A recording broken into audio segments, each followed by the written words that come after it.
Hello! Thank you for joining the nest already! You were so fast! I haven't even started and you joined. That is amazing, Kay Fulsey. Thank you.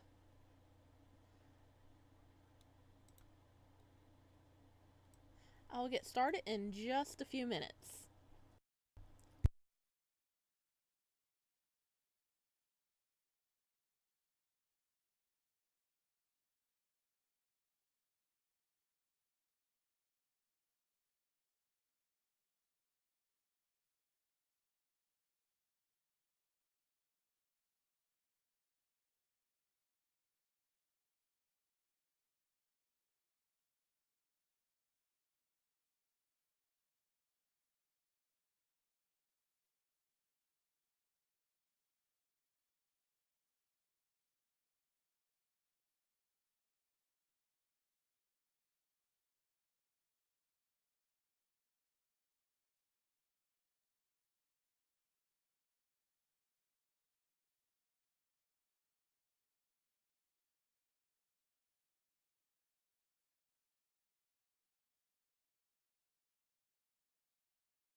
Okay, hello, my chickadees. How are you doing today? There we go. Hi! How is all my chickadees doing today? We're going to have a lovely stream. It's been a few weeks since we picked up with the Submissive Emperor, so we're going to be starting with chapter 6 today. The boys have gotten married. And he's been brought back to the palace and got introduced to some of the new servants. So that's where we're going to be picking up at.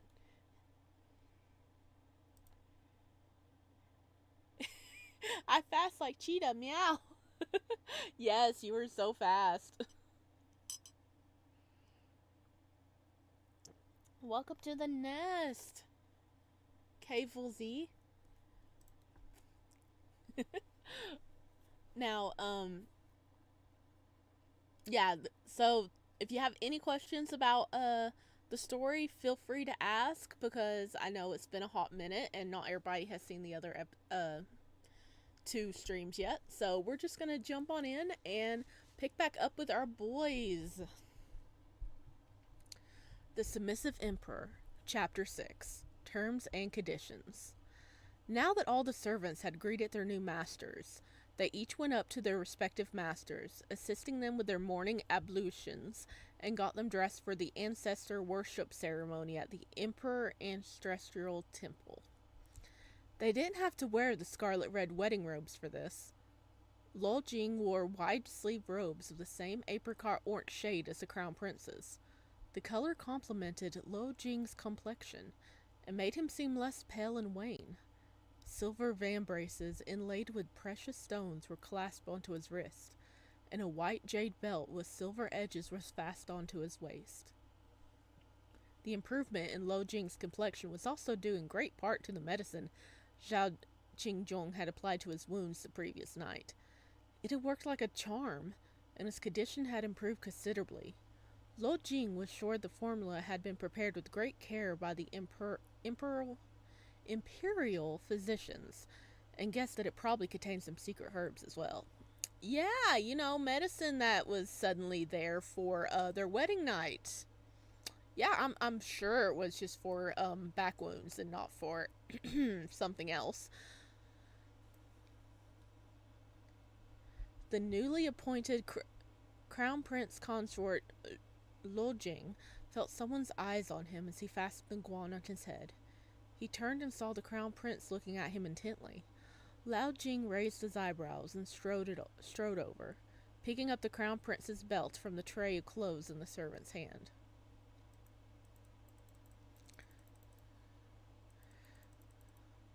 Zhao Qingjing. Okay, Zhao Qingjing is the prince. And Luo Jing gave a dubious look as he drew nearer, an unspoken question in his eyes. What was he doing? Fujin, which, if we click this, it says, Fujin means husband and is kind of intimate, like a wife calling her husband my dear. Aw, he's already being so nice to his new husband. Helped me a lot last night, so I thought I should reciprocate, Luo Jing said, smiling mischievously. He threaded the belt behind Zhao Qingjong's back and around his waist, then held onto the ends of the belt, trapping him in this belt's embrace. He looked very much like Luo Jing was hugging Zhao Qingjong intimately. Zitao blushed. She was in the midst of fastening the Crown Prince's guan on his head, and she looked helplessly at Jijin, who was holding the clothes tray. Jiji's eyes were fixed firmly on the clothes in the tray. Cheng In stood to the side and maintained his polite smile, as if he hadn't heard or seen anything. Okay, these are all some of their servants.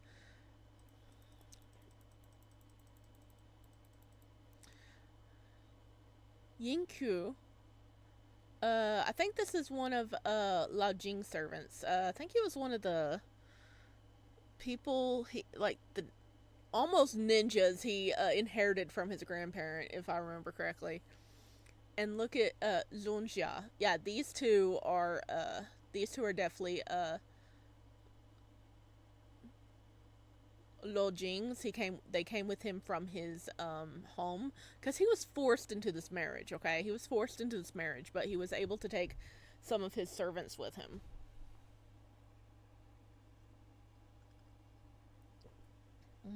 Nice warm cup of tea. And immediately elbowed her. Whereupon Zhonji immediately concealed the mirth in her eyes. She knew her playful Shiji too well. He always had a trick or two up his sleeve, even when he looked good as gold. Zhao Xinzhong was rather disconcerted by Luo Jing's sudden nearness, but his face remained stoic. You don't have to bother yourself with trivial matters like this. Leave it to the servants.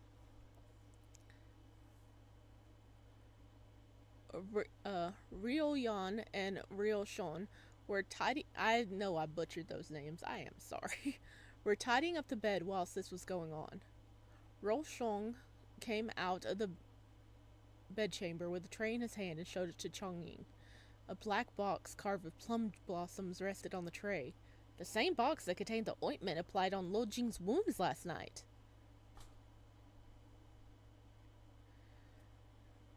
Cheng Yi opened the box carefully and took a look. On seeing the box's used contents, his lips immediately curved up in a bright smile, kowtowing to the newly wedded couple.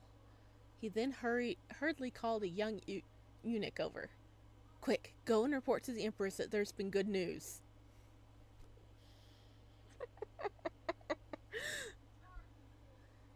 Lao Jing observed the scene. The what is words, guys, was clear as day. There was no way Lao Jing would not have understood what was going on. He sidled up to the crown prince and whispered in his ear. Dianxie, don't you think you should say something? Unexpectedly, Zhao Xingyong was also flabbergasted. They only told me this balm was very effectuous in easing pain and healing wounds. This medicine certainly had those effects, but apparently wasn't meant to be used on the back. Yeah, it was, medicine to, help with the,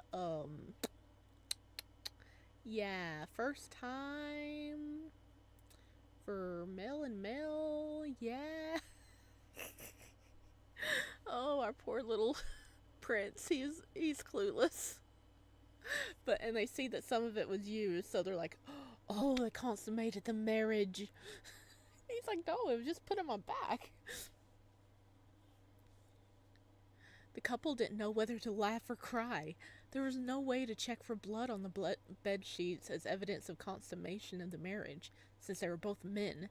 So the only way the Empress could think to check on this was to see if the balm had been used. The crown prince had asked for this type of medicine to be prepared because he heard that Lo Jing had been beaten, but the imperial physicians had clearly thought that he needed it for something else.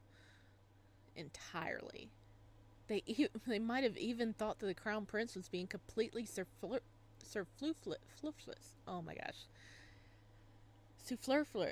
by requesting this balm to use on his wedding night. Lo Jing lowered his head and his shoulders shaking with silent laughter, doing his best not to laugh out loud. The crown prince also had a foolish side, and it was incredibly amusing. Zhao Xinzhuo looked at his consort. It looked to him that Lo Jing was trembling with anger with his head down, and he couldn't help but sigh inwardly. He's actually, like, shaking with laughter, and he thinks he's angry. His consort, who had an illustrious career prior to being forced to marry him, must have already been so aggrieved by this marriage, and now he was being embarrassed in front of his servants. He wasn't sure how to comfort Lo Jing, but decided to simply offer a practical solution that would help him with the day's activity. He something happened. Oh, Hylia! Hello! Welcome in! Hello, we're back to this reading. Yes, we are. And you just missed an amazing part. Because this is the day after, their morning after their first night together. And remember, the only thing that happened was they used this, like, healing balm on his back where he got beat up by his dad. But the servants came in and went and got the balm and saw it was used. So they're like, yay, they consummated the marriage. We can go tell the Empress. Because it was supposed to be used for first time connections, you know? So now, Lo Jing, the one that got married into this, is over here shaking with silent laughter, and the prince is like, thinks he's angry, thinks he's trembling with anger. So it's like, oh god. Oh, it's so good. Let me see, can I move this over a bit? It's taking up too much of my screen. Yeah, it moved over fine.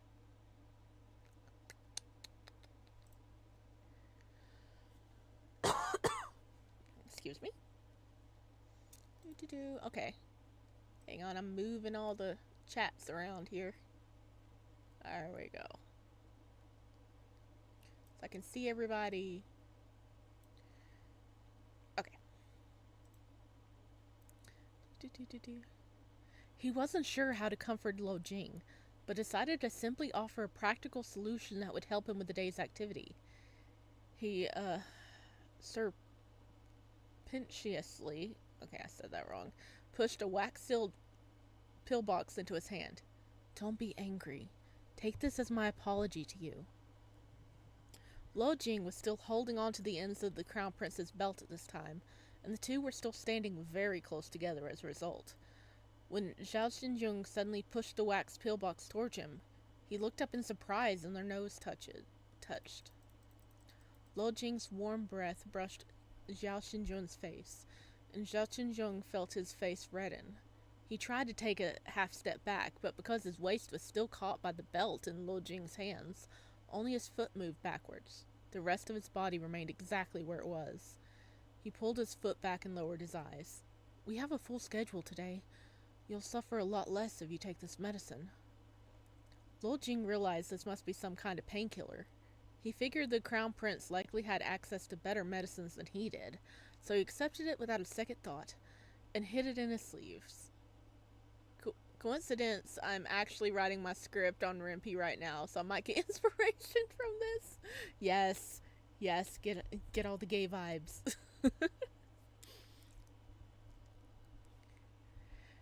The effect of one pill lasts 6 hours, the Crown Prince said. After a moment, he spoke again. This pill isn't used for any other purpose. Thinking about his gaffe earlier, he felt he needed to add this last line for the day. Lo Jing fastened Zhao Xinjung's belt. Thanks, Jianxi, he said, suppressing the laughter bubbling in his breast. The two looked very affectionate, standing close and whispering in each other's ears. The palace maids all fixed their eyes firmly on the floor.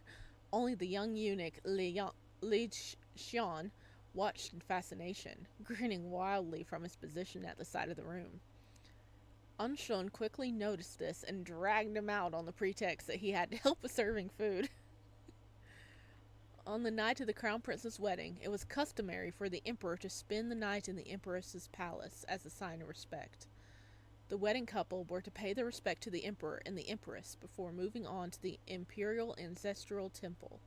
Time was of the essence, so the newlyweds only drank some warm soup before getting on the palanquin and heading to the Empress's sleeping quarters, Fenyi Palace. Now remember, in this universe, the Empress has to be a male. The Emperor can take on as many concubines as he wants to actually produce the heirs, but the Empress has to be a male to stop I guess feuding and everything from happening.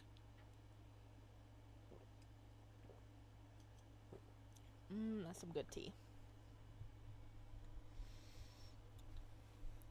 Once on the palanquin, Lo Jing broke the wax seal on the pillbox. He swallowed the huge black pill within with a grimace. This pill really was bitter. It was calm and quiet at Fenyi Palace. Palace servants were already waiting at the entrance to welcome them. Their expressions were a little awkward as they whispered in Chang Yi's ear before they moved to the sides to allow them to pass. The Emperor didn't spend the night at the Fenyi Palace, Chang Yi said in a low voice to Xiao Xinjung. He was walking next to the palanquin as he said this. It seemed that he was at Luan Yi Palace instead. Ooh. So this emperor straight up broke tradition. Lo Jing frowned in confusion when he heard this. Lei Zhen, who was stationed in the palanquin to wait on them,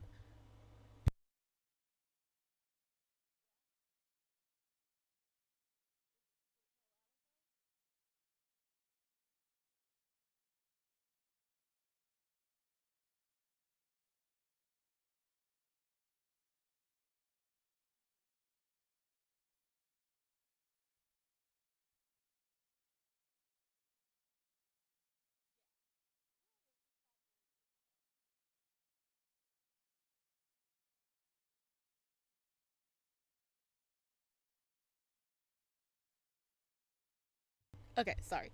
Let's see, where were we? Yeah, so he broke tradition because the emperor is supposed to, stay at the empress's place out of respect for the marriage joining. But no, he didn't. Poor Empress. I really like the Empress in the story. He's such a good guy. The Emperor is just a butthole.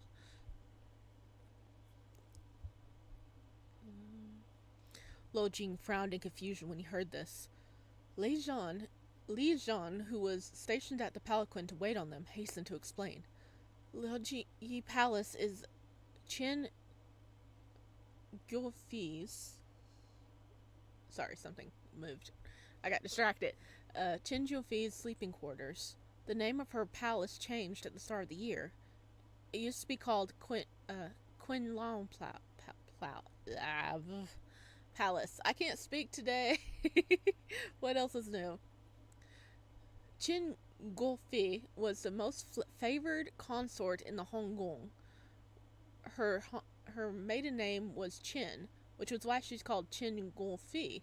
It was common knowledge that the emperor wasn't attracted to men, but that wasn't really an issue so long as he accorded the male empress the respect he was due.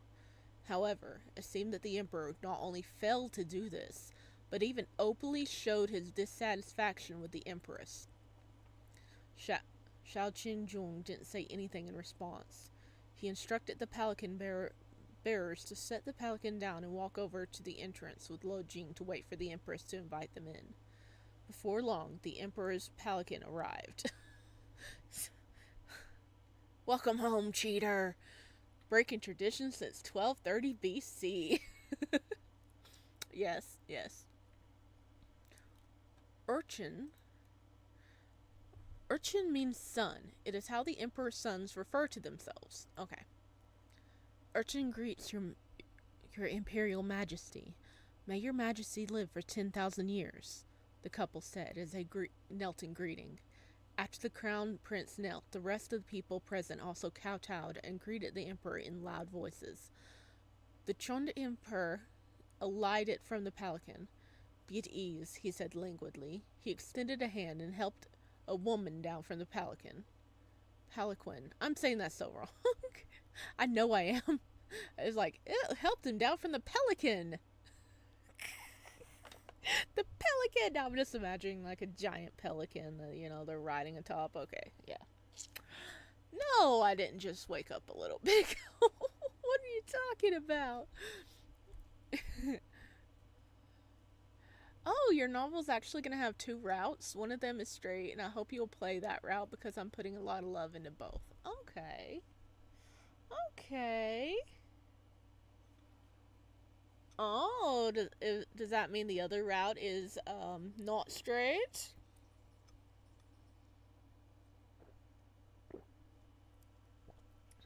Okay. This woman wore a gaudy yoffle and a golden phoenix hairpin in her hair. The hairpin had many delicate tassels and beads hanging from it, and they swayed daintily as she walked. Her face was youthful, and she had a pair of bright, almond-shaped eyes that tilted up at the corners. This was probably Qin Guofi, daughter of the Minister of the Left, Qin Shicheng, and also the third prince's mother. The Chon Empire was a plump man nearing his 50 years of age. Lo Jing had met him many times before and didn't pay much attention to him. It's like, not impressed. The crown prince is indeed as Oh, this is her talking.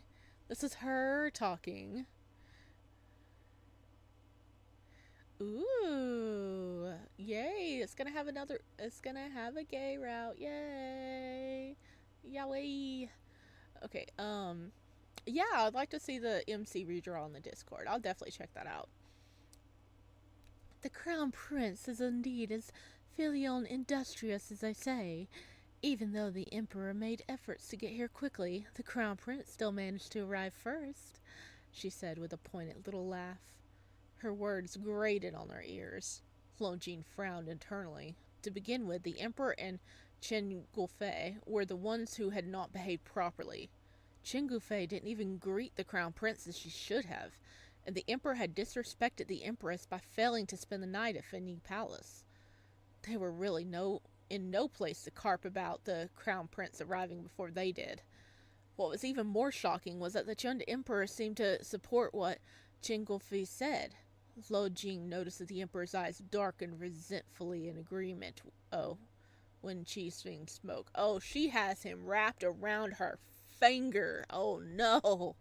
Oh no. It's like, dude, we just woke up and came when the servants told us to. It is not our fault that you were lingering behind. I was worried you would be displeased if I came later than you, Father Emperor, but it seems I overcompensated and left too early, Zhao Qingyun said, taking the blame as the Emperor wished. Qin Gongfi lifted her chin a little triumphantly, looking down her nose at the Crown Prince. She suddenly caught sight of the Crown Prince's consort standing beside Zhao Xinjun, and she was stunned for a moment. She didn't realize that the male wife the Crown Prince married was so gorgeous. Then again, so what if the Crown Prince's consort was good-looking? Qin Gongfi recovered quickly and turned to the Emperor, smiling. Qi is how consorts refer to themselves. It means I. Is unable to accompany your majesty any farther than this. I take my leave. From start to finish, she had not greeted the Crown Prince or his consort even once. Bitch! Bitch! You are not the queen! She is so freaking disrespectful. Off with you, the Emperor said, waving to Qin Gongfi. Then he turned and walked into the Fenyi Palace. The Empress was already waiting for them in the main hall. His expression was calm and solemn as he looked at the Emperor striding in. Qin greets your majesty, he said, clasping his hands together and bowing in greeting. The Emperor grunted in acknowledgement and sat in the main seat. The Emperor said nothing, moving to sit opposite the Emperor. Palace servants came in with cushioned mats and placed them before the newlyweds. Hello, Bethany. Welcome in. Hello. We're reading a Danmei. This is called The Submissive Emperor.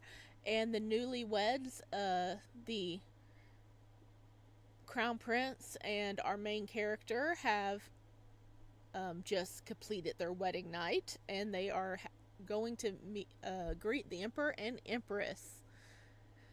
It is a dumpster fire. But hello, welcome in. I hope you have a nice time. When the Crown Prince Consort paid his respects to the Empress, he had to kowtow, stand, and then kowtow again 3 times. The Crown Prince, however, had to do this 18 times in total. Oh my gosh. 18? Holy crap. He only had to do it, 4 times? When Jing saw this, he immediately felt that his lot wasn't all that bad. Whilst waiting for the Crown Prince to finish paying his respect to the Empress, Jing went to kneel before the Emperor.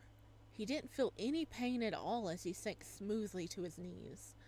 The palace maids brought the ceremonial tea to him on a tray, and when he first touched the tray with his hands, he was shocked to find that his hands were completely numb. He couldn't feel the edges of the tray at all. He looked carefully to make sure he was holding onto the tray before accepting it from the palace maid, then raised the tray respectfully above his head with both hands and offering. Oh yeah, he took medicine that was supposed to be good for pain, because right before the wedding his father beat the living crap out of him to the part that he could barely function, because he didn't want to get married, because he was forced into this marriage by his father, and he just beat him up. So the prince knows this, and the prince was trying to give him medicine to help him, but apparently it helped a little too much if he's a little numb. Zhen originally wanted you to go to the northwest front to succeed your grandfather. Oh, this is the Emperor. Okay, I ain't giving him that nice of a voice. Jin originally wanted you to go to the northwest front to succeed your grandfather as general there. However, the Emperor said you were the best choice for the Crown Prince's consort. The Emperor said, taking a sip of tea. He hesitated for a moment. You're still young anyway. It's probably better that you aren't out on the battlefront, he said after this. He gifted Lo Jing with a rose gold guan set with fine opals. So the emperor had objected to his marriage to the crown prince. Lo Jing maintained a calm smile on his face, but a storm was brewing in his breast. When he kowtowed to the empress after that, he couldn't help but steal a furtive look at him. He took the equivalent of ancient Chinese Benadryl. Yes! Benadryl either knocks you the completely heck out for like a day or two, or makes you hyper. I only took Benadryl when I was really small, and it was hilarious. My sibling, when they could take half a Benadryl and they will sleep for like 3 days. Me, I took like half a Benadryl and I was awake for 3 days. So like, yeah, gave him Benadryl and he's like, and his body's like, well, sleepy time, and he's like,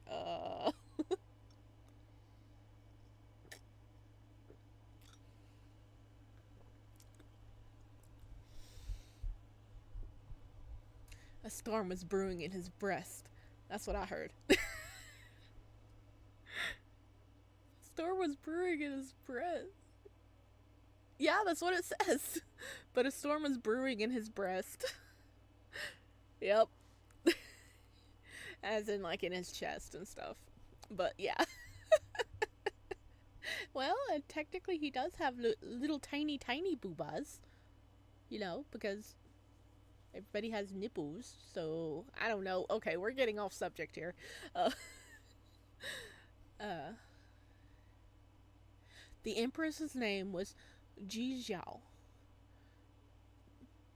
Ji being his family name and Zhao being his given name. His courtesy name was Hanji, and he was the second legitimate son of the Jinyang Ho family. He had strong, sharp brows and piercing eyes like those of an eagle.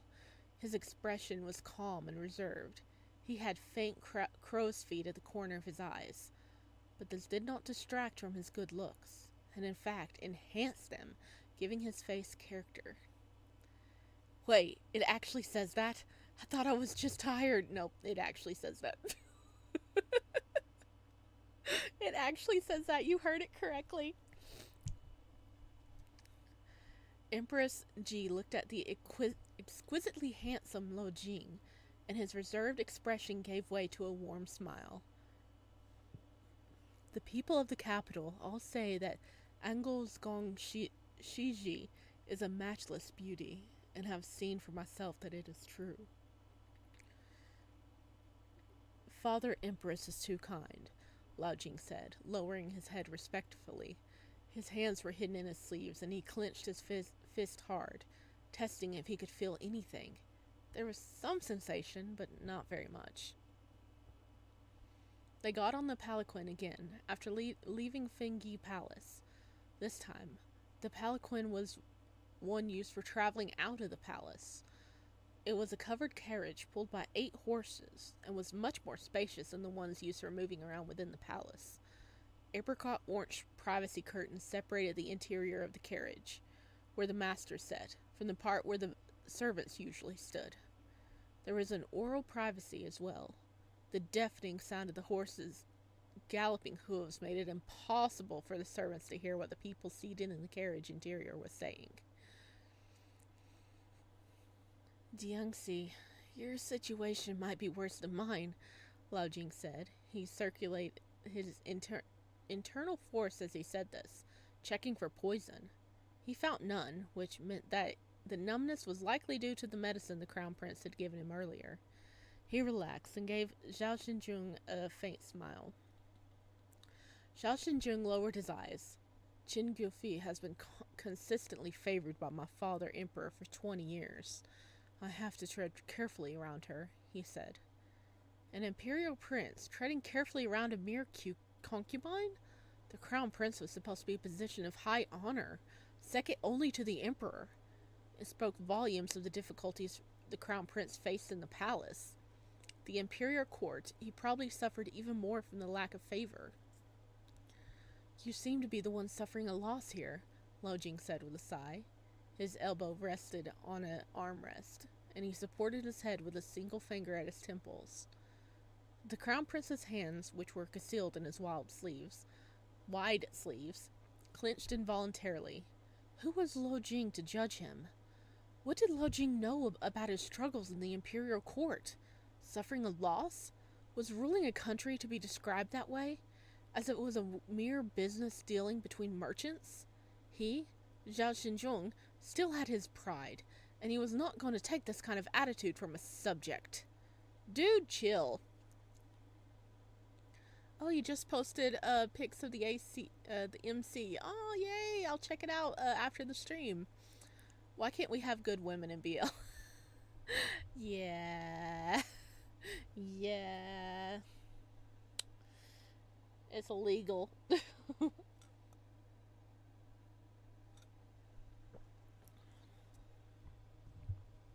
What do you want? He asked, voice frosty. Lo Jing didn't seem to hear the chill in Ji Xinjiao's voice. He laughed and sidled over. I can't feel a thing in my hands and feet. If you feel sorry for me, how about you let me sleep on you for a bit? He looked longingly at the Crown Prince's broad chest, thinking that leaning on that would be far more comfortable than resting on this chair that bumped up and down with every movement of the carriage. Sleep on me? Xiao Xinzheng was dumbstruck for a moment. Okapi flower, hello! Hello, how are you today? By the way, what do you think about the honeymoon from Groom and Gallagher Mansion? Oh, it was spicy. It was lovely. It was so nice. It was good. I liked it. I did record it. It's not available on the channel for obvious purposes, but I did record it. It was good. It was good. I wasn't expecting that. And the translator note is, Nyahahaha. Lo Jing is so cute, like a golden retriever. Alright, that was chapter 6. Let's slide on over for chapter 7. Maybe the boy won't get too numb.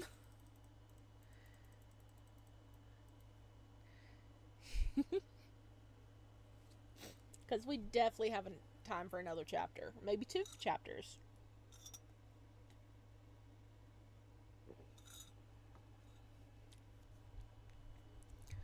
The Submissive Emperor. Chapter 7. The Imperial Ancestral Temple. Okay, yeah. Hang on. I gotta enter a password. I like that they do this. They are making sure they're keeping it safe. So just Here, give me a second. Oh, I need to move that over a little. Boop. Okay. Hi. I'm gonna go get the password. Because I'm in their Discord. Wait, what do you mean accept invite? I'm already in this.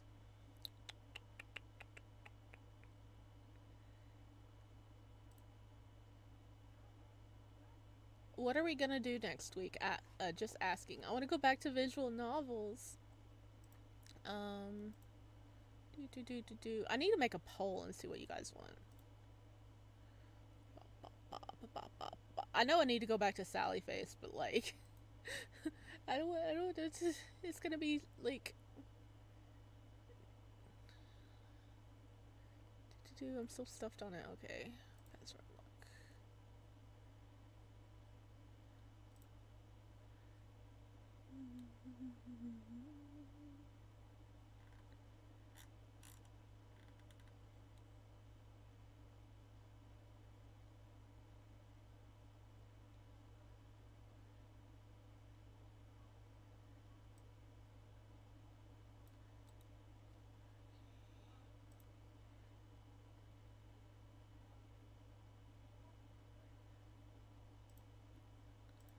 Okay, sorry, I was like making sure I get the password here.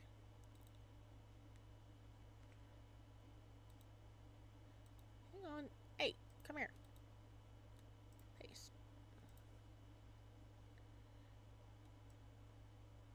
Ta-da! Okay, we're back. We're back in business. We're good. Okay, hang on. Hang on. I'll read the chat too. Boop. Okay, we back. We back. Okay. Let's see what y'all are thinking here. Saying got that fixed. What are we gonna do next week? I'll probably put up a poll and see what you guys want next week. Imagine if they made bisexual manga and manga, that would be cool. I don't know why they don't do that.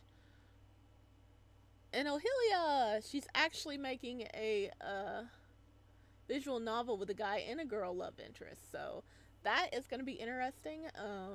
She's been keeping us updated on it, which is amazing. And I think she's been posting some of her art in the Discord. Oh, the only good thing about Mac is it autofills the password for you.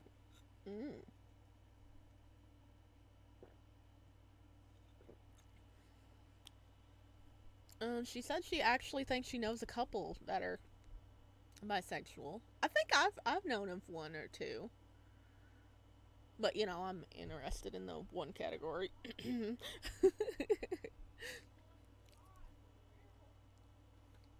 Alrighty. We're all set. So we're going to dive back in.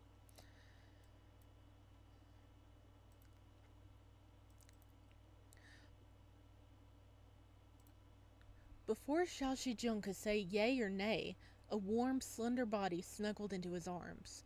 A mild, herbal scent wafered into the crown prince's nostril from said body, and he was bemused for a moment. The crown prince's formal robes were made of fine silk that was very soft to the touch.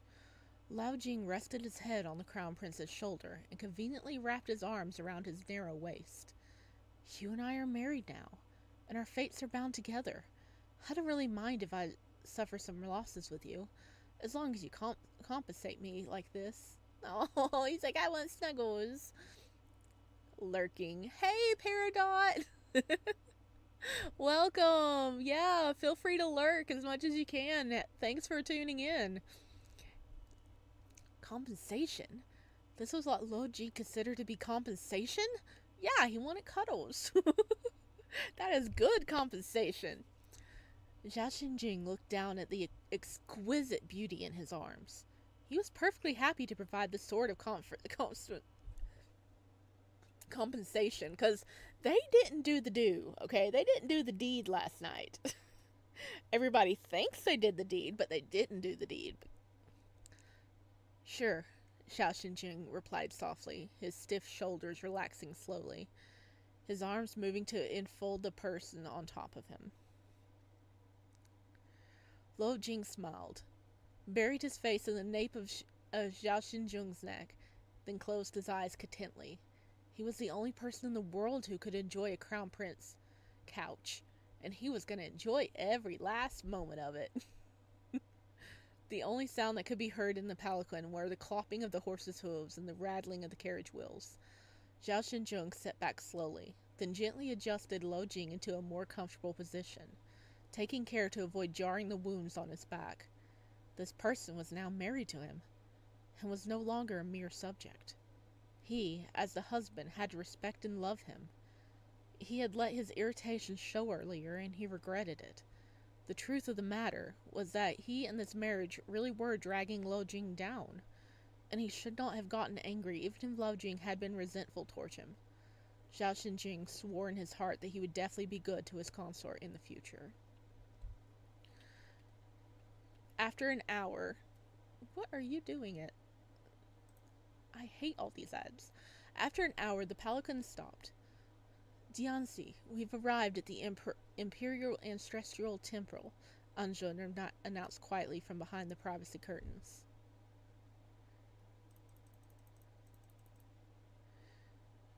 What are you guys saying over here? I told myself I'd do it all myself, but I actually need someone to draw backgrounds for me. Know anyone on Fiverr or something? No, I've been looking for backgrounds too for mine. I was thinking of employing a friend of mine. I love these misunderstandings, not between the couple, but when it comes to other people. This is reminding me of Scum Villain when people were writing regrets of Chun saying, yes. Oh, Scum Villain, my love. Ah, my tea is getting cold. Zhao Xinjung acknowledged him. He didn't instruct the servants to open the curtains, but gently shook Lao Jing, who was still sleeping peacefully in his arms. Oh, he took a nap. He let him take a full-on nap as they traveled. That's so sweet. Zhou, wake up. Lao Jing was in the middle of a marvelous dream. He dreamt that his mother had steamed a huge rabbit bun for him that was about half as tall as a man. Let's see. Jinger. Adding behind the last syllable of a given name is a common way of affectionately addressing children. Jinger, you can use this as your pillow, his mother said. Lo Jing happily cuddled the huge bun.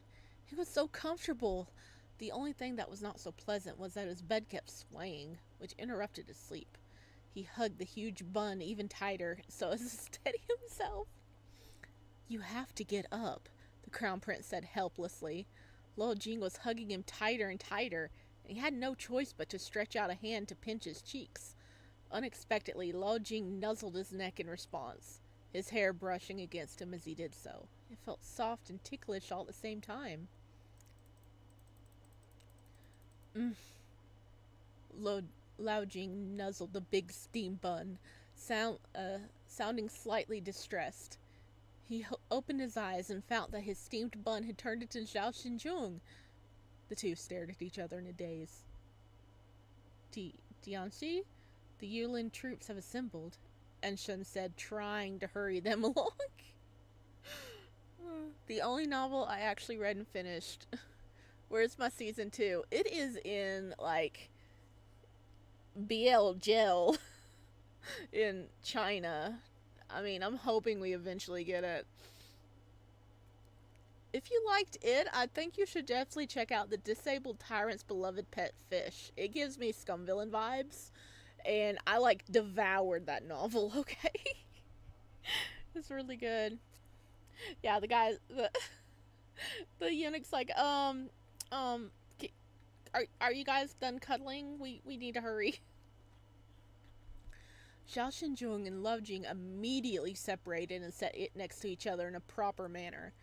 Zhao Xinjung coughed lightly, signaling to Anshun that he could open the privacy curtains. The Imperial Ancestral Temple was a sprawling compound located to the east of the capital. Just behind the main gate was a large courtyard and a beautifully carved dragon pathway. This is usually a series of rectangular stone blocks carved with dragons, and is usually inlaid in the floor or set on top of the ground. It is a common feature in imperial compounds. I've seen the stone blocks, but in dramas and stuff, but I didn't actually see that they were carved with dragons. That's pretty cool. Cut right across in the middle. The Yulin troops stood at attention on either side of the dragon pathway, and 100 dancers performed a graceful dance behind them, creating an atmosphere that was both holy and solemn. 100 dancers? Oh my goodness. The Empress walked at the head, with Lao Jing and Zhao Xinjung flanking him on either side. The royal guard of honor marched behind them, followed by the members of the nobility and the 100 officials of the imperial court. The regal procession stopped in front of the main hall. A man in elaborate formal robes stood in front of the jade staircase, and kowtowed when the emperor arrived. This was a master of ceremony, presiding over today's rites. Can we get the old artist for Urha to do Scum Villain? Unlike Urha fans, we appreciate her.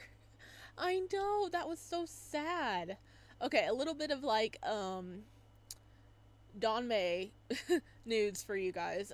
There was a Urha manhwa going on, and the artwork was freaking gorgeous, but there was people poking at the artist and stuff, and she actually resigned her position as the artist on there, and it's so horrible.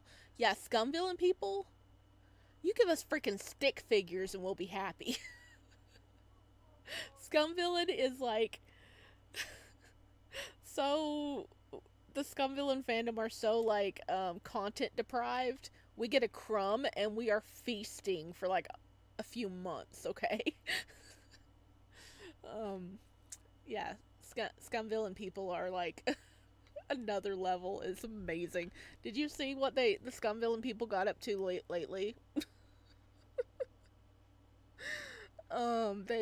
They actually made, like, you know, the little naked cats. They like made artwork of the naked cats, but the faces were like the scum villain characters. And apparently that was everywhere. Of course, scum villain comes up with that.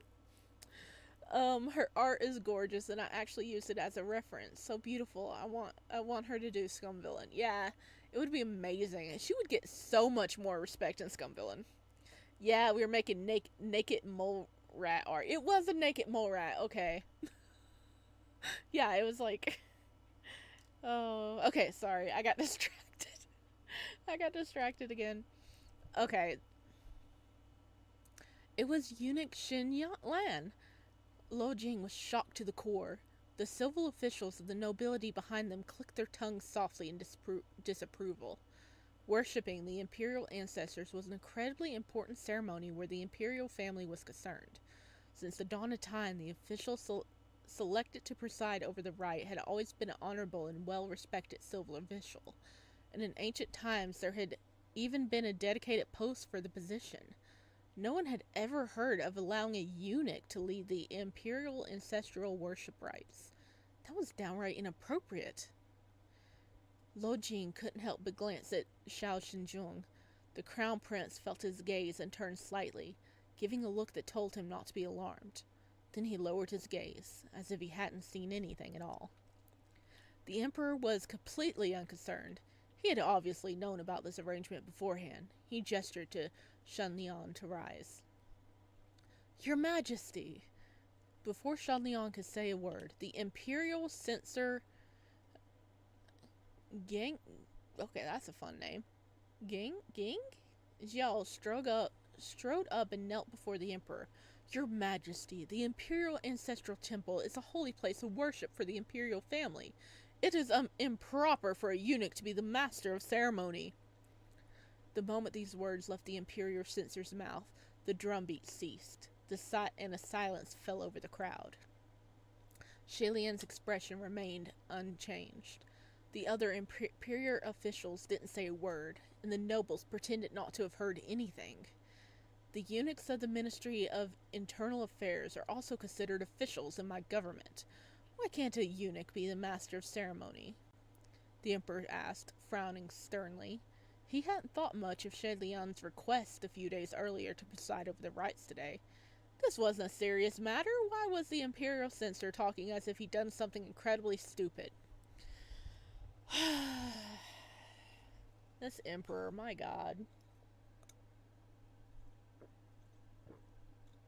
It apparently is a serious matter. It is a ceremony. This emperor just doesn't give a flip anymore. Your Majesty, the emperor is the son of heaven, and this is the holy resting place of the Zhao imperial family.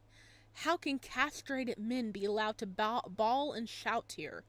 Gen Zhao pleaded earnestly with the emperor in a carrying voice, straightening his neck to look at his imperial countenance.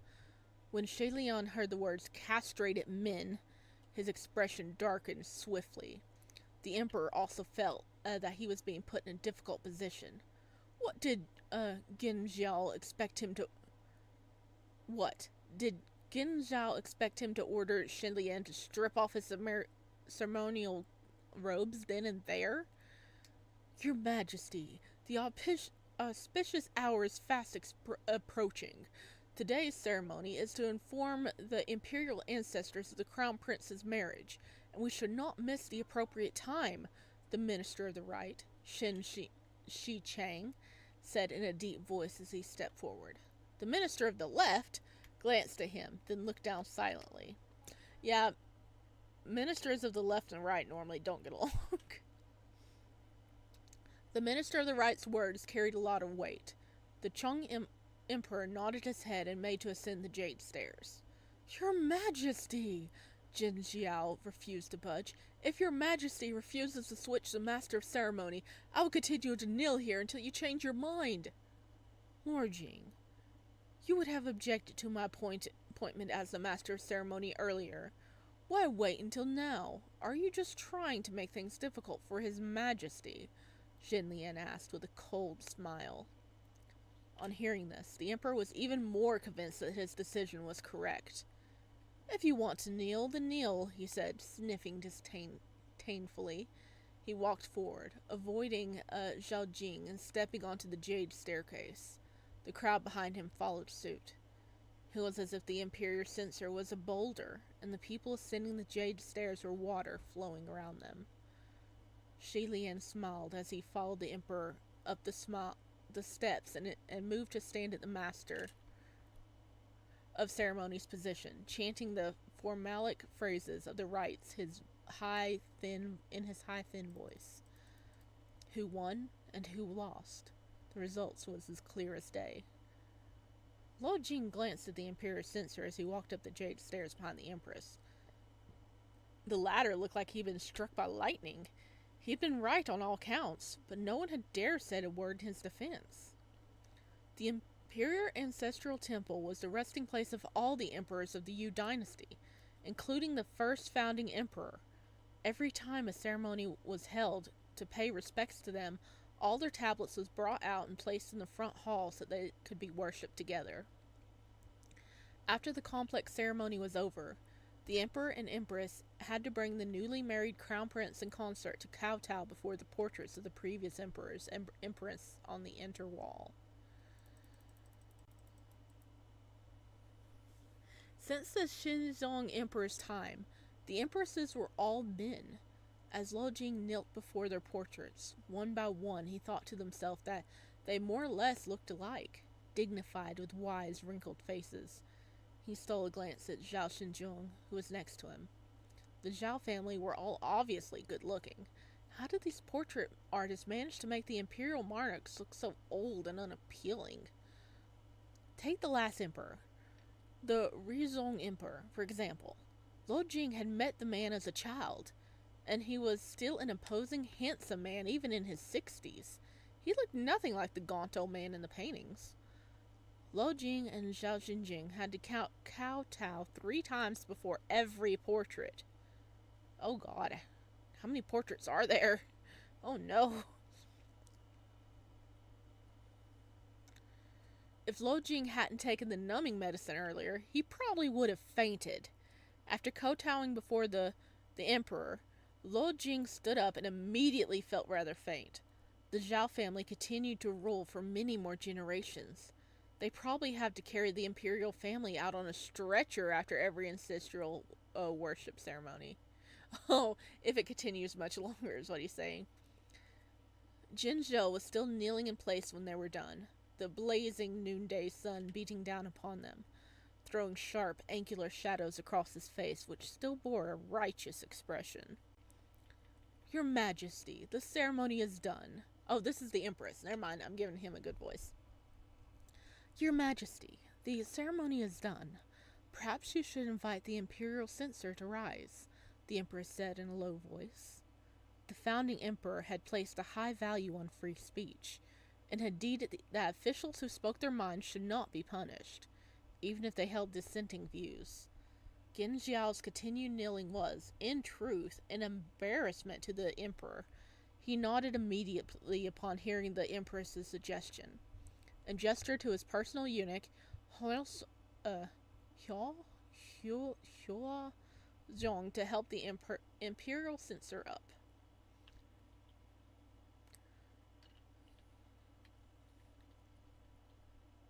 Hua Zhong smiled as he moved to pull Gen Zhao to his feet. Unexpectedly, Gen Zhao refused to cooperate, and pushed his hands aside. He did not get up, and walked with his knees over to the emperor, Your Majesty, the imperial ancestral worship ceremony is hardly a laughing matter. If a eunuch is allowed to perform something as important as the ancestral rites, I daren't think what other chaos will be caused in the imperial's court in the future. Danmei logic, even though they're 60, they look 25? Yeah. I mean, you gotta be pretty. You gotta be pretty in Danmei.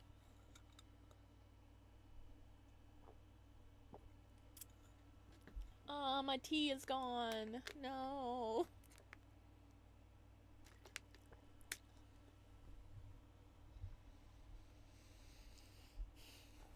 So, what do you want? The Emperor was genuinely angry now.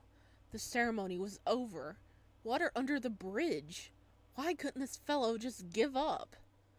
I invite your Majesty to punish Shen Lian for entering the Imperial Ancestral Temple when he was not worthy of doing so. Genju knocked his head on the floor, stubborn as a mule. You. The Emperor trembled in fury. Shen Lian walked down from the upper court towards them. Is there some kind of mistake? Lord Gun, is there some kind of mistake? The Emperor is the ruler of this country. What do you mean by forcing your hand against him this way? Guards, take Genjiao away, the Emperor said, flicking his sleeve scornfully. The Yolan guards immediately came forward and dragged the Imperial censor away. Your Majesty! Your Majesty! Genjiao shouted, struggling. The Emperor turned a deaf ear on his pleas and walked straight ahead. Since ancient times, it has been decreed that outspoken officials could not be put to death for speaking out, and as such, there wasn't much he could do openly to Genjiao. Dragging the man out of his way was about the limit. The Imperial Court officials watched silently as Genjiao was dragged away. The Empress lowered his eyes, said nothing more, and got on a palanquin with the Emperor. On the way back, Lao Jing and Zhao Shenjong were both rather subdued. The Emperor was acting more and more out of line. He also took criticism badly, and often only wished to listen to the words of the people who agreed with him. A country ruled by an emperor like this would find itself in trouble sooner or later. By the time they returned to the Eastern Palace, it was already afternoon. Zhao Shenjong instructed the servants to serve lunch at Bafeng Hall and sat down to eat with Lao Jing. The imperial relatives will be coming to pay a visit later this afternoon. You can rest a bit after having lunch, Zhao Shenjing said, in a warm tone to the lifeless-looking Lao Jing. Lao Jing nodded. Right now he was famished. He'd only eaten 3 crystal dumplings and a small bowl of porridge before going to kowtow the morning way at the Imperial Ancestral Temple.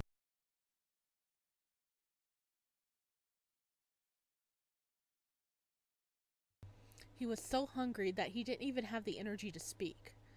Once the food was placed on the table, Lei Jian and Anzun stood behind. I am butchering names today. I am sorry. Stood behind their master to serve them. Lao Jing picked up his chopsticks and tried to use them to grab a hold of a piece of fish, but he failed, and it dropped back into the bowl with a small plop sound. Zhiliang got a shock, and immediately took a towel to wipe Lao Jing's face. Lao Jing himself was stunned. Then he realized that he couldn't handle chopsticks because his hands were still numb. Zhao Jinzhu frowned, then waved his hands at the palace servants to ask them to leave. Once they had left, he put a spoon in Lao Jing's bowl. Use this, he said. Lao Jing looked at the white porcelain spoon in his bowl, and the corners of his mouth twitched. He hadn't used a spoon to eat since he was 3. Well, how potent was that medicine, guys? Oh, we might be able to get one more. Oh, yeah, we've only been live for an hour. Heck yeah. I think there's only like 81 chapters total for this Danmei. And we're like burning through it. Heck yeah. Okay. Alright, I'm gonna have to put the password in again. Bum-ba-dum-ba-dum.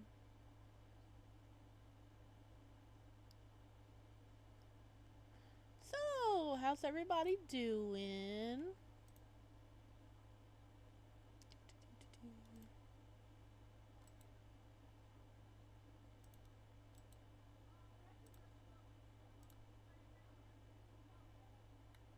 There we go. I got the password in. Ba-ba-da-ba-da-ba-da. Alright, this will probably be the last chapter for the day. Maybe. 3 chapters a stream is pretty good, actually. Alright, I got it back up again. Boop.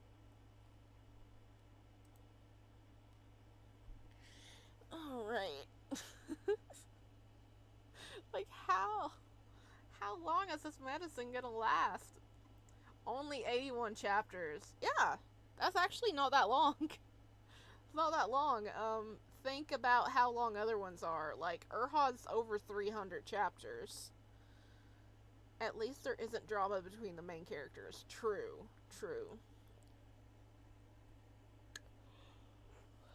I wanted to read a short chapter, or a short series for us, so that's why I chose this one. Because a lot of other ones are much longer than that. Like, even Scum Villain's longer, I think. How many chapters is Scum Villain? You know, don't mind me as I pull out my book. Well, I don't think that... The English translation is like 32 chapters, but that could be changed. But, you know, chapters are different by each person. Yeah, Urha is like 400 chapters. I can't read all that. Yeah, I read, the first 100 chapters of Urha, I actually listened to somebody read. Which inspired me to do it myself eventually, because that was several years ago that I listened to somebody read Urha. Before it was even licensed in English, actually. So I need to read the rest of Urha. That's a lot. Okay, here we go. Chapter 8, An Afternoon Nap. Pride was a small matter. Starving to death was a big one. Tossing his pride to the winds, Lo Jing picked up the spoon, scooped up the fish to eat, and finally gave his uncomfortably empty tummy some reprieve. The effects of the medicine will wear out soon. You'll have to endure a bit after that, Zhao Shinjung said. He used the serving chopsticks to put some vegetables in Lo Jing's bowl, then picked up his own chopsticks to eat. Lo Jing looked at the food in his bowl, then at the crown prince who was applying himself assiduously to his food. Zhao Shinjung, the crown prince, had actually Dian is actually serving him food. Could have done Scum Villain. I can never get tired of it on the web novel. It's 80 chapters. See, it's different. They changed how they're broken up in the English books. It's 80 chapters, and I forgot how many are the side stories. Just the last couple are the side stories. I listened to someone read over 150 chapters. That's when I stopped, since I stopped reading, and I couldn't find a competent translation. Yeah, that's a mood. Was that for Urha?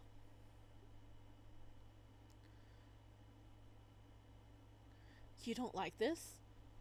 Xiao Shinjung asked, noticing that Lao Jing was just staring blankly at his bowl. He picked up the serving chopsticks again, this time selecting some stir-fry meat to put in Lo Jing's bowl. I'm not a picky eater, Lo Jing said, shaking his head. He spooned a mouthful of meat and vegetables into his mouth with one hand, holding the rice bowl with the other. An unfamiliar, warm feeling crept into his heart. The way the Crown Prince had served him food was a little awkward, as if he wasn't used to doing this sort of thing often. Lo Jing mused to himself that no one had treated him with such care and concern ever since his mother had passed away. Zhao Shinjung was relieved when he saw Lo Jing eating well. He ate a few mouthfuls himself. then helped Lao Jing fill his bowl again. After lunch, Lao Jing lay chest down on his new bed, which was dressed in scarlet bed sheets. He was quite tired, but he couldn't sleep. Zhao Shenjung had gone to the Chongwen chamber, probably to discuss the morning's event with the Eastern Palace officials.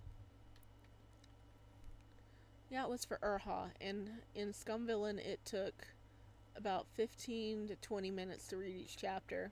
Yeah, that sounds about right. The person who read that I listened to read first 100 chapters of Urha read all of Scumvillain, so yeah, that sounds about right for them too. When the first emperor, Taozu, founded the Yu dynasty, he had bestowed many peerages and titles of nobility. At that time, there was a lot of unrest at the borders and internal strife within the country. He and his son, the Taizong emperor, were both able monarchs, and the situation was under control whilst they were in power. However, the Taizong emperor passed away before his time, leaving only a 7-year-old son, the Shizong emperor, to succeed him. The empress dowager had to step in and rule as regent, but did not know how to govern a country, which caused great chaos in the imperial court. The vassal kings took advantage of this chaos and marched upon the capital. The Shizong emperor only lived because of the quick thinking of a clever old eunuch who had hid him in an empty rice barrel. Because of the harrowing experience, the Shizong emperor was extremely against having women in power.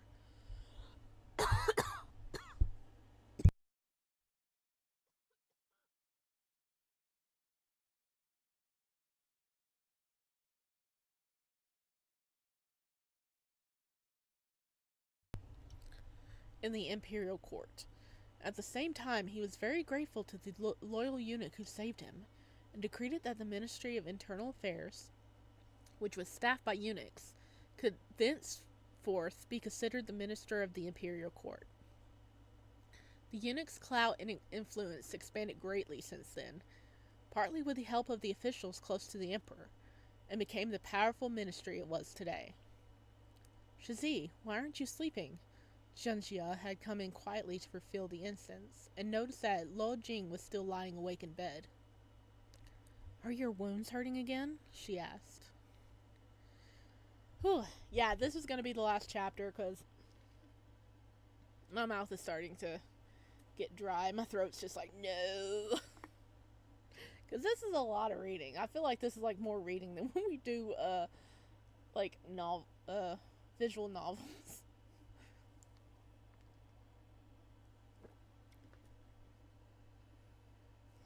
No, Lo Jing replied. It was then that he realized that 6 hours had already passed, and that the medicine had already worn off, but he still didn't feel any pain. Shall I help you take a look? Jijian asked, walking to the bed after refilling the glazed porcelain incense pot. No, I don't want a home, Clayton. Go away. All I'm hearing is Shidi. Shidi. Shidi? Shidi? Am I saying it wrong again? Zhonjia? Zhonjia? That'd be good, Lo Jiang said, sitting up slowly. He shrugged off his robes and let Zhonjia check on his back. After applying the ointment the night before, he felt that his wounds were much better, and that his back was no longer as tense and swollen as before. The Crown Prince's study was called... Okay. It jumps around quite a bit here. The Crown Prince's study was called Chongwen Chambers. It was where he took lessons from the Taifu?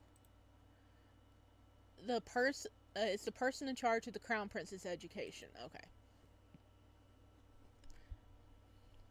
Yeah, visual novels show you the character expressions and are basically just strips, which is why I prefer them. It gives visuals. Yeah.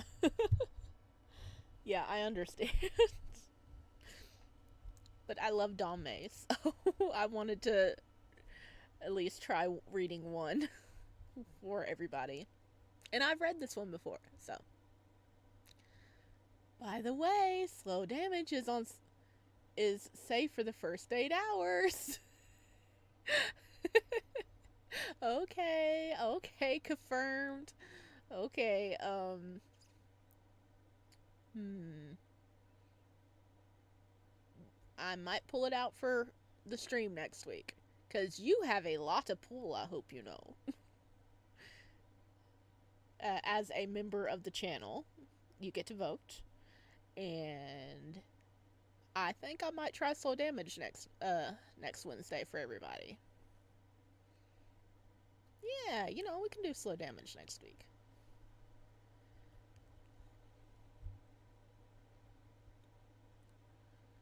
And other intimate ministers who had been appointed to educate him. It was also where he practiced his calligraphy and renewed submissions from the imperial court ministers. The spacious study was separated into two equal parts by an ornamental bookshelf made of fine pearwood.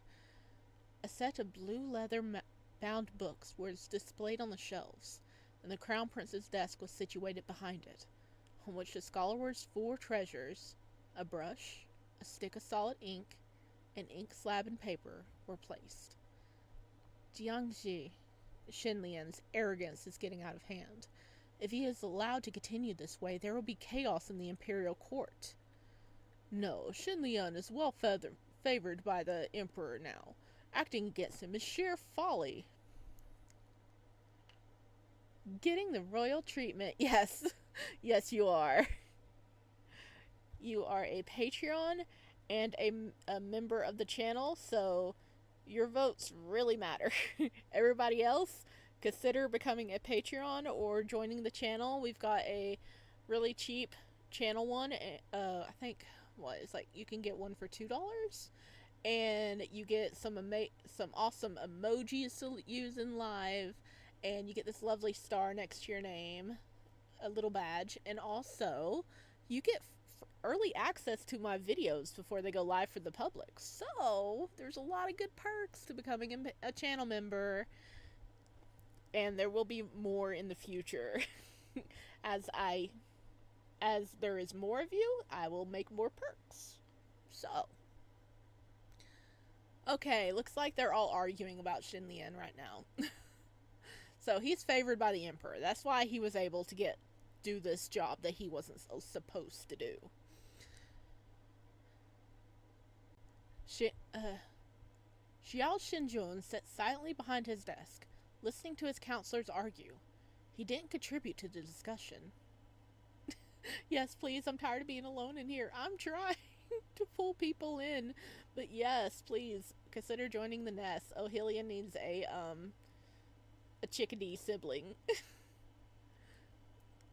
What's the point of saying all this now? A man made a frustrated gesture with his hands, cutting the other two off. How Shilian behaves is not the point. What's more worrying is how the minister of the right spoke up for Shilian today. Why didn't the minister of the left say anything? Also, people must have known about Shenlian's plans beforehand. Why didn't anyone submit a proposal to stop it? Because they didn't want to get in disfavor of the emperor, apparently. The man spoke impatiently and irritably, but had hit every nail on the head. Xiao Xinjun raised his head to look at him. It was a young minister of the crown prince's affairs. Ka Yi. The crown prince didn't have a high-ranking official supporting him in the Eastern Palace. The highest-ranking official was in fact this Ka Yi, who only held a 4th rank. Not bad, Xiao Xinjun said, nodding slightly. How Shenlian behaved was of little consequence. His father emperor had always favored a eunuch or two. What was important was the attitude of the ministers of the right and left. The minister of the right, Shin Shicheng, had openly stood up for Shenlian. Were they in cahoots? It did not bode well for the Eastern Palace if Shenlian had allied himself with the minister of the right. As to the minister of the left, where did his loyalties lie? So we're suspecting some alliances going on.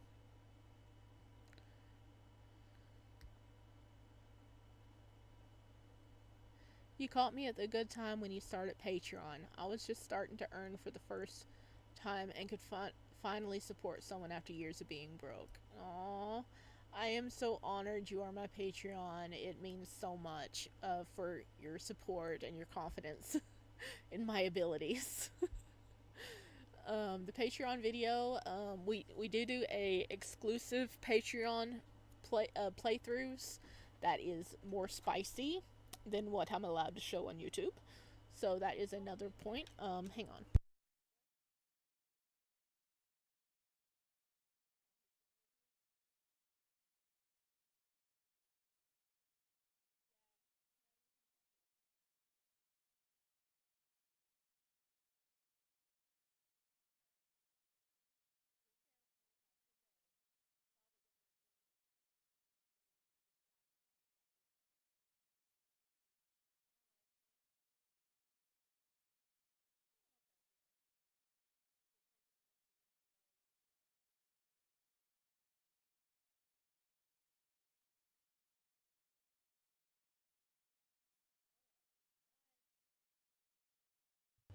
Sorry, I'm back. But yeah, on Patreon we do exclusive videos that aren't posted anywhere else. Uh, the last playthrough traumatized me. Uh, Sorry, that's why we're switching games. We are going to a different game now. So there is going to be a new game up this month, so that is a perfect time for everybody to join. There we go, a little bit of a Patreon thing, and we're going to dive back in. I'm sorry, I keep getting distracted so much. Oh, hell yeah. You're distracting me.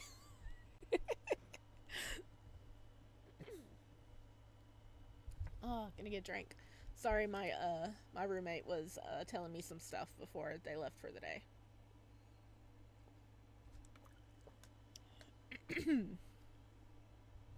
Man, I might need a second cup of tea after this. Alright, let's see. Where were we? I lost. Where are we? Oh no, I lost my place.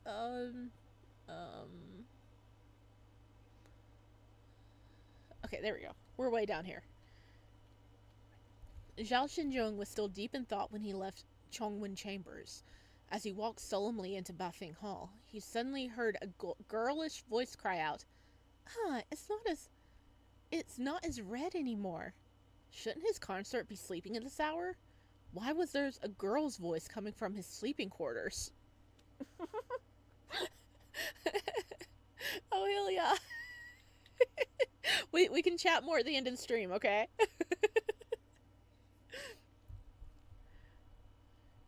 Shen Shiga couldn't help frowning as he quickened his stride and stepped into Lo Jing's bedchamber. He walked behind the screen and saw that his consort was in a state of undress, revealing his back to Zhenxia, who was reaching out a hand to touch his back. "What are you two doing?" Xiao Qinzheng found this sight extremely displeasing, and even though he did not realize that his voice was frigid when he said this. He's jealous. He's jealous.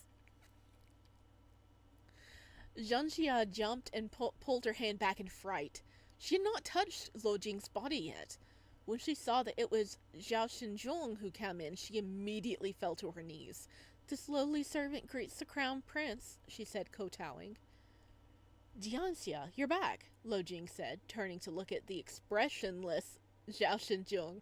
He smiled amiably, pulling his clothes back on, then got off the bed to bow to him. "I asked Zhongjia to help me check on how the wounds on my back are getting along." This is what happens when I don't have visuals. I get distracted. Sorry.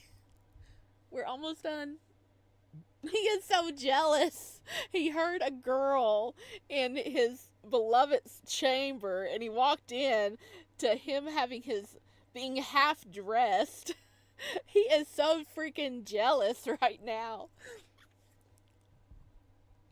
Xiaxian gestured for Zhenzhen. Oh my god, what was that sentence? Zhao Xinzhong gestured for Zhongjia to leave, and then sat down on the bed with Lao Jing. "Since you're back, why don't you sleep here for a bit?" Lao Jing said, making to return to his chest-down position on the bed. However, the crown prince remained sitting on the side of the bed. Lao Jing couldn't lie down. He was technically the wife in this relationship, and had to sleep on the outer half of the bed. The crown prince continued to sit on the edge of the bed. How was he to sleep? Lo Jing glanced at Zhao Xinjung. The latter was very good at keeping emotions from showing on his face, but his eyes still betrayed him. Right now, Zhao Xinjung's eyes told Lo Jing that he was unhappy about something. Were the Eastern Palace officials incompetent today? Was that why he was annoyed? Lo Jing looked at the soft blankets behind him, then glanced again at the stoic-looking crown prince. He smiled and moved closer to Zhao Xinjung. I'll help Dianxi undress then, he said, reaching a hand out to undo the crown prince's apricot-colored robes. Zhao Xinjung didn't say anything. He was focused on the thin underclothes that were all his consort was wearing. They were made of sheer white silk, fastened only by 2 buttons at the lapels. Quite a bit of his chest was showing, and his 2 attractive collarbones were in full view. Lo Jing was already his consort. How could he casually reveal his body to a palace maid? When the crown prince thought about the scene he saw when he entered the room, his expression immediately darkened. Whilst the crown prince was thinking these dark thoughts, Lao Jing's lips curved into a slight smile. Taking Zhao Xinjung's silence as consent, Lo Jing expertly undid his jade belt in a trice, freeing his outer robes from their constraints. The eunuch from the Ministry of Rites had taught him how to undress the crown prince before the wedding. Is Dianxi troubled about this situation with Xin Lian this morning? When Zhao Xinjung came to, his outer robes had already been removed. He fast. And his consort in the midst of pulling off the middle layer off. He muttered vaguely. He pulled his clothes out of Lo Jing's grasp and put his legs on the bed. There was no need to take off the middle layer just for an afternoon nap. Actually, what I'm concerned about is how the civil officials reacted today. Lo Jing was very pleased to see Crown Prince lying down obediently. He put the bed curtains down and flomped onto a kitchen. Cushion! Oh my god, where did that one come from?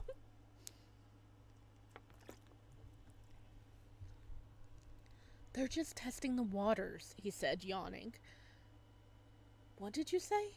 Xiao Xinjung asked astonishment, turning vehemently to face him. He found himself nose to nose with Lo Jing. Lo Jing blinked a few times. From the look of surprise in the Crown Prince's eyes, he knew that his assessment was correct. The civil officials are all sheep in a herd.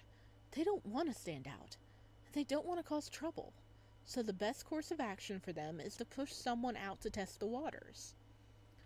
Lo Jing's grandfather might not have liked the civil officials, but he had thought it wise for Lo Jing to spend some time learning from them anyway. What Lo Jing learned was various techniques of whitewashing one's immoral deeds, and then assuring the history books praise the said immoral deeds to the sky. Oh, that sounds about right. Zhao Xinjung's eyes lit up. The simple explanation was it. They had been making a mountain out of a molehill earlier. The minister of the right, Xin Shicheng, had always been cautious, and when he spoke up, it wasn't to help Xin Lian, but to try and give the angry emperor a way out of an embarrassing situation. That he had helped Xin Lian was but a positive externality. However, Qin Shicheng's actions would definitely have ruffled the feathers of a more conservative faction, something he could potentially use to his advantage. Lo Jing watched Xiao Xinjung's face with interest. They were hairbreadths away from each other, and he could see every minute change in his expression clearly. It started out with a blank, serious expression of one deep in thought. Then his dark eyes lit up, and the sides of his mouth turned up ever so slightly, as if he were a haughty cat that was excited at the memory of where it had hidden its fish jerky. But it was worried that the others would notice his excitement, and thus only swished his tail a little bit. I really want to touch him, Lo Jing thought, stretching out his hands toward Xiao Xinjung. Reporting to the Crown Prince... Oh, they got interrupted! Reporting to the Crown Prince and the Crown Prince Consort, the 4th Prince is here to visit. Chang Ying said, his voice floating in from outside the room. Lo Jing jumped in surprise, and his hand froze midair.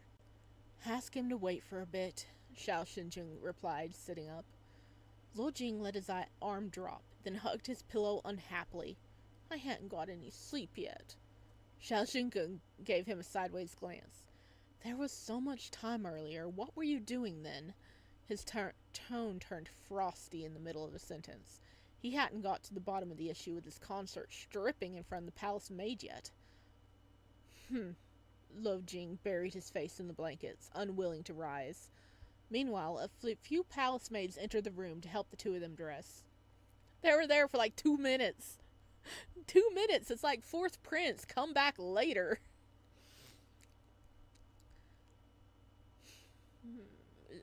Xiao Xinjung swallowed the words that he wanted to say. His consort was still new to the palace. Tonight, he would school his consort on what appropriate behavior in the palace was.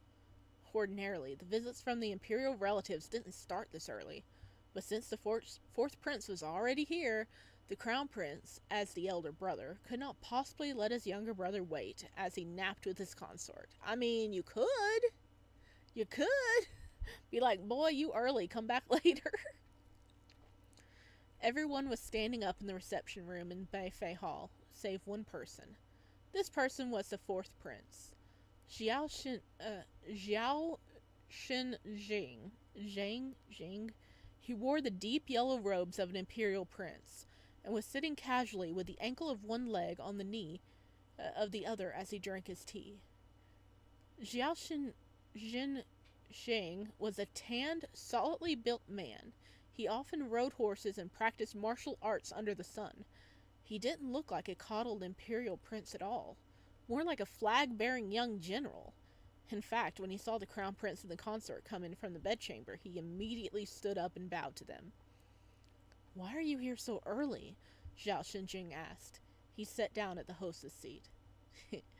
I was too eager to receive Xiao Xiao. Xiao Xiao is how you would address your older brother's wife. Okay. I was too eager to receive Xiao Xiao's red packet, and so came here without checking the time. Xiao Xin... Oh god, this name's murdering me. Xinjie said, scratching his head in embarrassment. Lo Jing gave him an amused smile and gifted him with a large red packet. The fourth prince was naturally close to Xiao Xinzhong because they were both raised by the empress, but his personality was perhaps a little too straightforward. Xiao Xiao, thank you. Thank you. Xiao Xin... Oh my... Xin Ji... The fourth prince said happily, receiving the red package. He smiled, the bright, innocent smile of a 15-year-old. Before they could say anything more, a clear voice rang out from the door, announcing the arrival of the third prince. Okay. So the fourth prince came, and now the third prince has arrived.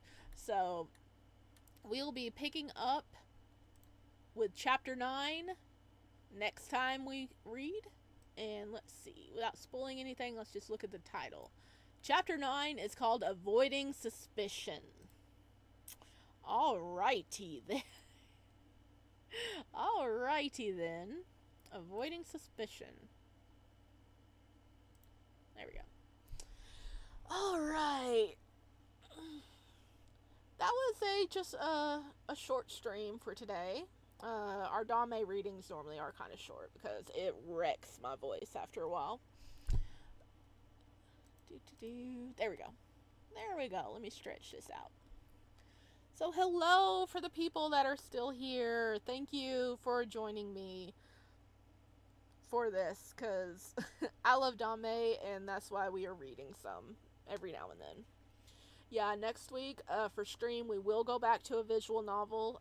Probably Slow Damage because it has been requested a lot. Cough, cough, Ohilia. And so that's what you guys can tune in for next week. Right now, I know I need to get back into catching up with Bewitching Sinners and some other small visual novels coming out, but I am currently having a fun time with Purple, and have waited a very long time to play it, so that's why you are getting so many episodes back to back on the channel. I don't know how long the game is. I know the demo originally was 3 hours long, and we finally passed the demo in the last video, which I think I aced in like 2.5 hours. So I got faster with that part because I knew mostly what to do. So I don't know how much longer our purple playthrough will be going on, but I'm into that at the moment, and everybody else seems to be really hyped for it, so that's why we are not breaking it up with other gameplays at the moment. But I will try to get back into adding the other ones in soon. I have been seeing purple notifications. What's it about? Okay. Purple was originally a demo that I tried out like a year ago, and it was like a 3-hour demo, and it was like over a year ago, I think. But in the early days, I played the demo version, and I really, really liked it. And the full game finally got released on June 6th, day after my birthday, so even more special. And this is the creators of John Doe and Frostbite and oh my gosh, I can't remember the name of the other one. But all these games I really, really like. So I have been hyped for this game for a very long time. It is about a guy named Randall Purpula. And it starts out with him leaving a hospital because he had been staying at the hospital a long time for some issues, medical issues. That is not clarified, but he had been at the hospital for a long time, and he finally is released. So he goes home and, he has to take medicine every day, and he finds out he has a new neighbor, and like all these little things. This boy, he's such a shy little thing. I love him. And he loves the sound of toilets flushing. It's so fun. But if you flush the toilets too many times, it like overruns. We visited a new person, like a neighbor, which is actually Tate, which actually is the same character from Frostbite, which is so cool. Frostbite, he's a serial killer, so I don't know if he's still a serial killer in this one, but I am not trusting him.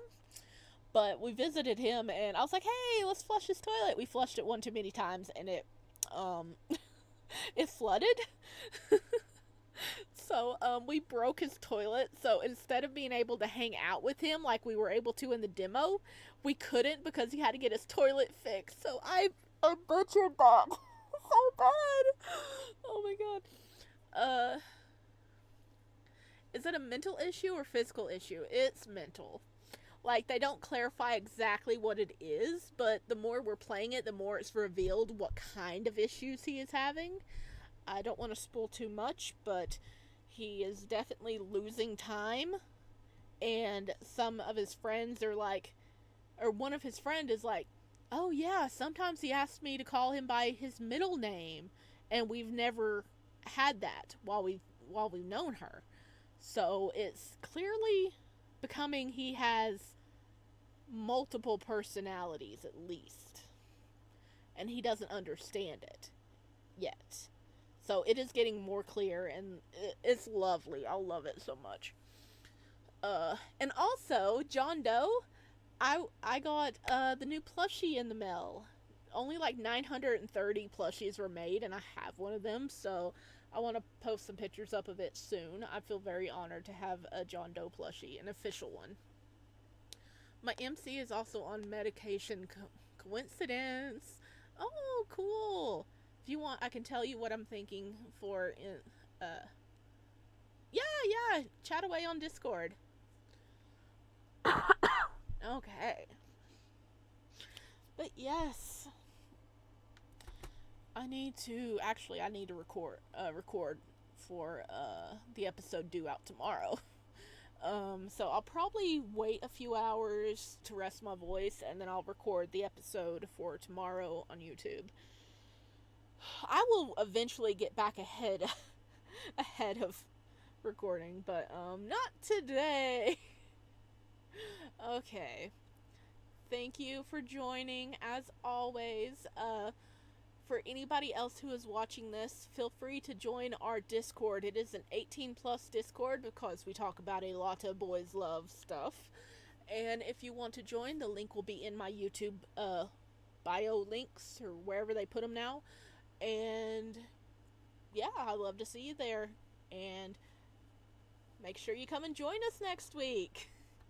I am going to go rest my voice, maybe make another cup of tea, so I will be jumping off the walls later. And I'll see you later.